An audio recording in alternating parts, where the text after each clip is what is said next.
श्रीपद नायक जी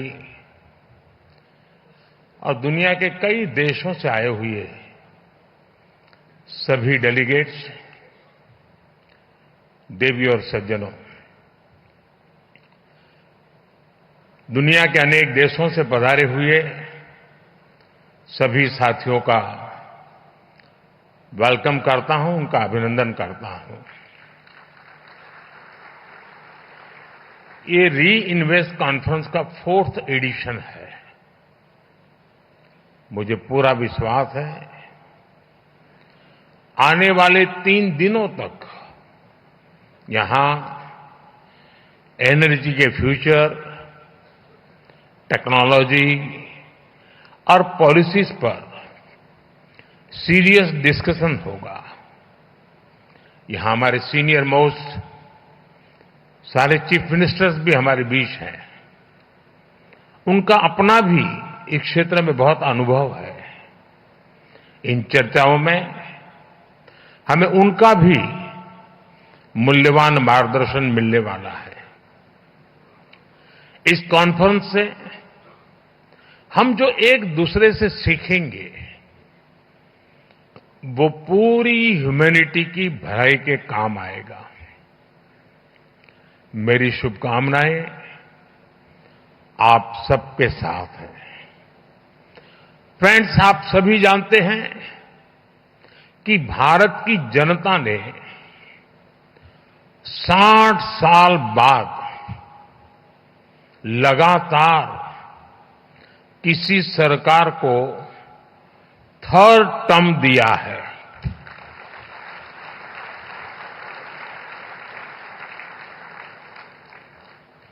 हमारी सरकार को मिले 3rd टर्म के पीछे भारत की बहुत बड़ी एस्पिरेशंस है।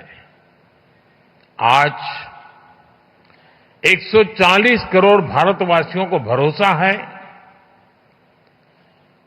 भारत के युवाओं को भरोसा है, भारत की महिलाओं को भरोसा है कि उनकी एस्पिरेशंस को पिछले 10 साल में जो पंख लगे हैं वो इस 3rd टर्म में एक नई उड़ान भरेंगे।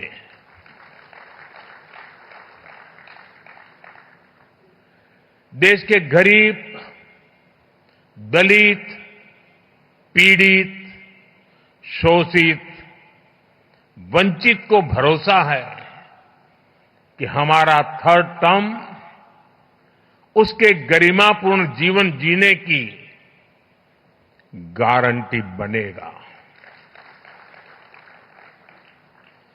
140 करोड़ भारतीय भारत को तेजी से टॉप 3 इकोनॉमीज में पहुंचाने का संकल्प लेकर काम कर रहे हैं।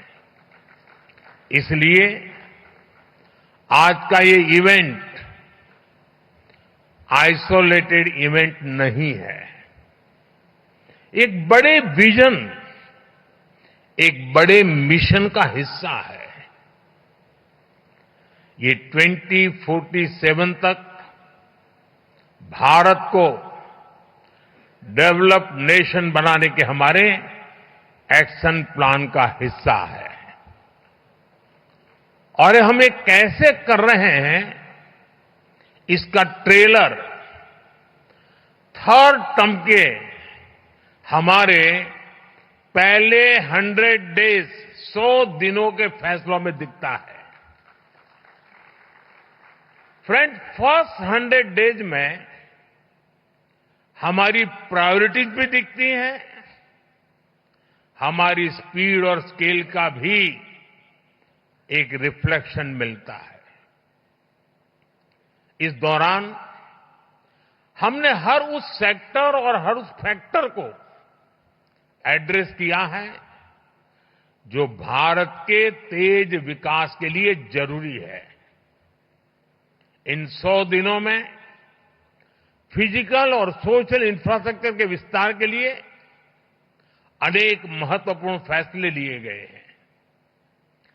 हमारे विदेशी अतिथियों को ये जानकर हैरानी होगी कि भारत में हम 700 मिलियन यानी 7 करोड़ घर बना रहे हैं।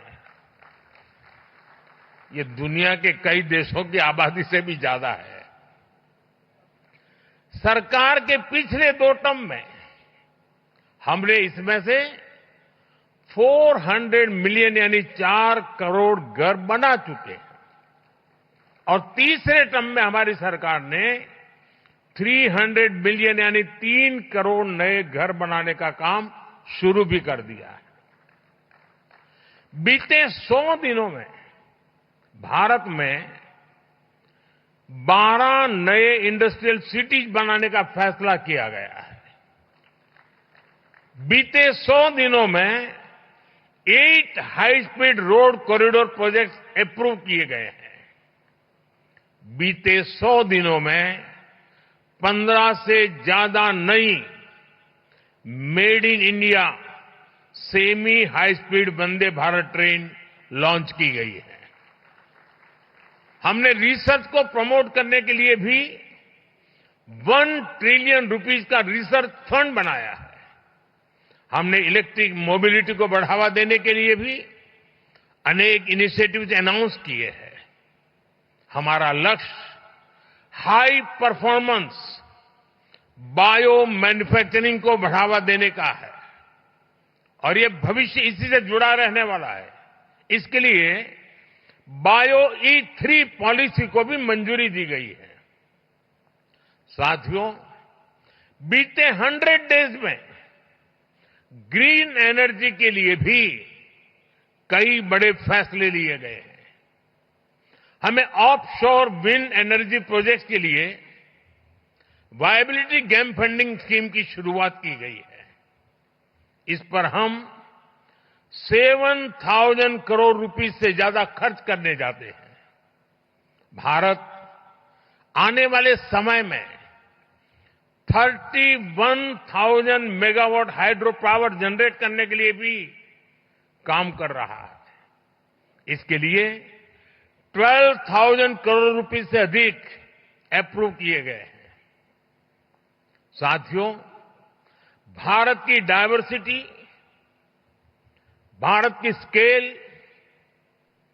भारत की कैपेसिटी, भारत का पोटेंशियल, भारत की परफॉर्मेंस, ये सब यूनिक है। इसलिए मैं कहता हूं, Indian solutions for global application. इस बात को दुनिया भी भली भांति समझ रही है। आज भारतीयों को ही नहीं बल्कि पूरी दुनिया को लगता है कि भारत 21वीं सेंचुरी की बेस्ट बेट है। आप देखिए, इस महीने की शुरुआत में ही ग्लोबल फिनटेक फेस्ट का आयोजन हुआ। इसके बाद फर्स्ट सोलर इंटरनेशनल फेस्टिवल में दुनिया भर से लोग शामिल हुए। फिर ग्लोबल सेमीकंडक्टर समिट में दुनिया के कोने कोने से लोग भारत आए। इसी दौरान भारत ने सिविल एविएशन पर एशिया पैसिफिक मिनिस्ट्रियल कॉन्फ्रेंस के आयोजन का दायित्व निभाया। और अब आज यहां हम ग्रीन एनर्जी के फ्यूचर पर चर्चा के लिए जुटे हैं। फ्रेंड्स, मेरे लिए ये बहुत सुखद संयोग है कि गुजरात की जिस धरती पर श्वेत क्रांति, मिल्क रिवॉल्यूशन का उदय हुआ, जिस धरती पर मधु क्रांति, स्वीट रिवॉल्यूशन, शहद का काम, उसका उदय हुआ, जिस धरती पर सूर्य क्रांति, सोलर रिवॉल्यूशन का उदय हुआ, वहां ये भव्य आयोजन हो रहा है। गुजरात भारत का वो राज्य है जिसने भारत में सबसे पहले अपनी सोलर पावर पॉलिसी बनाई थी। पहले गुजरात में पॉलिसी बनी, इसके बाद हम नेशनल लेवल पर आगे बढ़े।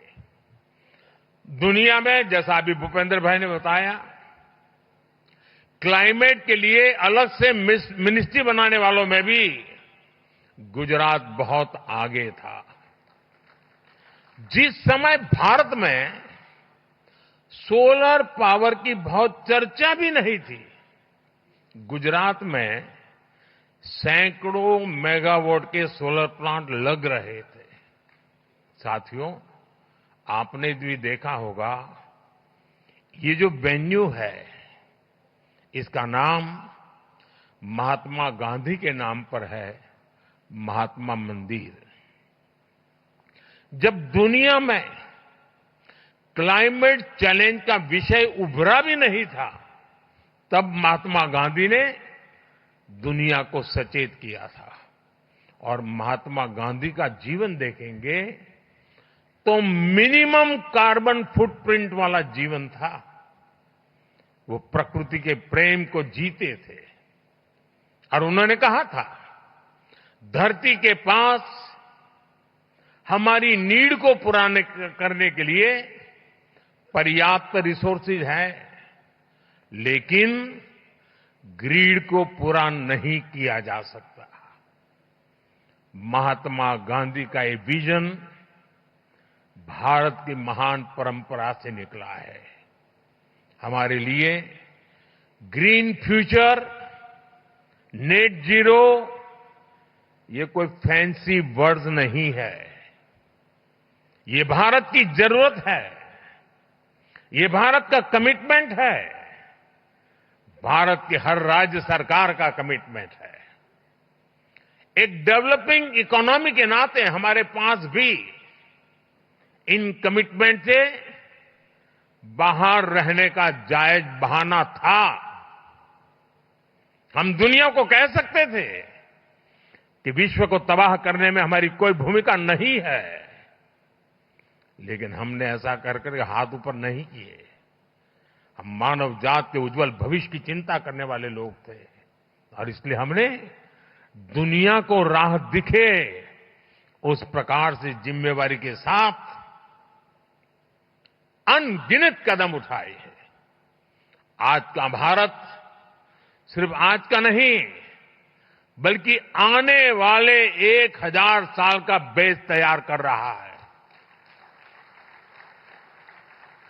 हमारा मकसद सिर्फ टॉप पर पहुंचना ही नहीं है, हमारी तैयारी टॉप पर सस्टेन करने की है।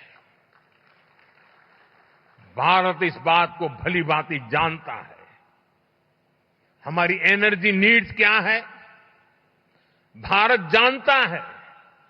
2047 तक डेवलप्ड नेशन बनाने के लिए हमारी रिक्वायरमेंट क्या है, और हम ये भी जानते हैं कि हमारे पास अपने ऑयल और गैस के भंडार नहीं है।